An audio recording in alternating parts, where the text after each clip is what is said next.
أهلا وسهلا بالجميع، نتمنى تكونوا بألف خير وعلى خير وأموركم بخير إن شاء الله. ومن هذا المنبر بغيت نقدم التعازي الحارة لإخواننا اللي في سوريا وتركيا، ونتمنى لهم الشفاء العاجل للجرحى، والله يهون عليهم ويصبر عائلاتهم. وحق الله العلي العظيم يبقوا فينا لواحد الدرجة ما تصورش، ونتمنى من الله يهون عليهم. وكما كتلاحظوا اليوم وصفة اليوم غادي نعمروا القريعة او الكوسه. كهاد الوصفه راه تجي بنينه وخطيره، وتبعوا المراحل. وفي الاول ما تنسونيش ملي لايك وابوني وتفعيل زر الجرس باش يوصلكم دائما الجديد، ومرحبا بالتعليق ديالكم الزوينه. في الاول غادي ناخذ واحد الطنجره، غادي نوضعها على النار، وغادي ناخذ زيت المائده نصف كاس تقريبا، وناخذ واحد جوج بصلات مشلضين، واحد 4 ديال الفصوص ديال الثومه، ونديروهم يتقلاو حتى تقلى لينا مزيان ويتحمر وتاخد داك اللون الذهبي. ملي كتقلى داك البصله والثومه راه كتعطي واحد الرائحه، واصلا واحد المذاق تيكون فيها خطير. وغادي نضيفو بطبيعه الحال الملح باش تخرج لينا داك الماء اللي في البصله، ونخليوها تقلى. وغادي ناخدو الكوسه ديالنا وغادي نقيوها ونخويوها باش نعمروها بهاد الطريقه هذه. انا كناخذ غير الموس وغادي نخويها. في الاول غادي ناخذ الراس ديال الموس وغادي نحدو، ومن بعد غادي نقلبوا الموس ونبقاو نخويو بهذا الشكل هذا كما موضح في الفيديو. نتمنى ان تكون الطريقه واضحه وباينه. وغادي نستمروا حتى نساليو القرعه كلها اللي عندنا.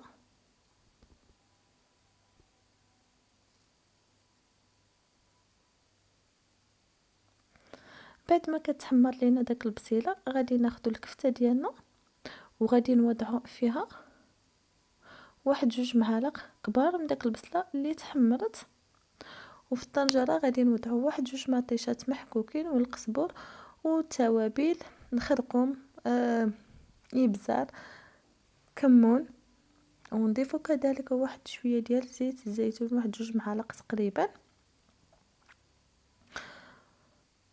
وناخذوا الكفته ديالنا وغادي نوضعوا عليها كما لاحظتوا واحد 2 معالق من داك البصله اللي حمرنا، قزبر ومعدنوس، انا كانوا عندي في الكونجيلاتور، والتوابل بطبيعه الحال الملح، الخرقوم، الكمون، التحميره او البابريكا، كل واحد شنو تيقول ليها، اي بزار، سكينجبير. وغادي نخلطوها مزيان، وغادي ناخذوا ونبقاو نعمروا داك الكوسه ديالنا غير بالايدي هكا كما كتلاحظوا بهذه الطريقه هذه. وغادي نستمروا حتى نساليو القرعه ديالنا كلها.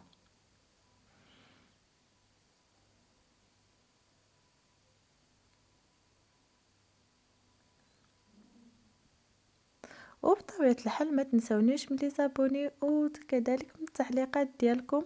ما عرفتش، انا كنلاحظ بان نسبه المشاهده كتكون مرتفعه، ولكن لي زابوني وداك التعليقات ولا لي جيم شويه ناقصين بزاف. ما عرفتش واش ما تعجبكمش المحتوى ديالي ولا ما.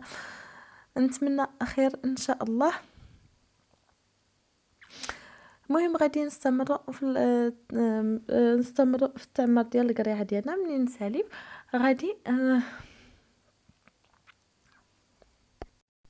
غادي نوضعوها في الطنجره فوق داك البصيله والمطيشه اللي تعسلوا لينا، وغادي نغطيوهم بطبيعه الحال بداك الشابو ديالهم، ما غاديش نلوحوه بطبيعه الحال. ومن بعد غادي نضيفوا واحد الكاس ديال الماء تقريبا، نضيفوه غير في الجوانب والماء يكون غليان بطبيعه الحال، ونغطيو الطنجره ديالنا ونخليوها طيب. من بعد غادي ناخذ واحد المعلقه ديال معجون الطماطم ونطلقوها بواحد نص كاس ديال الماء، ونضيفوها على داك القريحه. وجربوها راه كتجي بنينه وخطيره خطيره، واحد المذاق تيجي بنين مع داك الكفته والقرعه والبصله، كتجي بنينه بزاف. ونخليها طيب حتى تعسل لينا وتعلق تولي داك مطيشه واقفه. وهذا هو الشكل النهائي ديال الطبق ديال اليوم، ونتمنى انها تعجبكم. وتجربوها وتردوا عليا في التعاليق. بالصحة والراحة.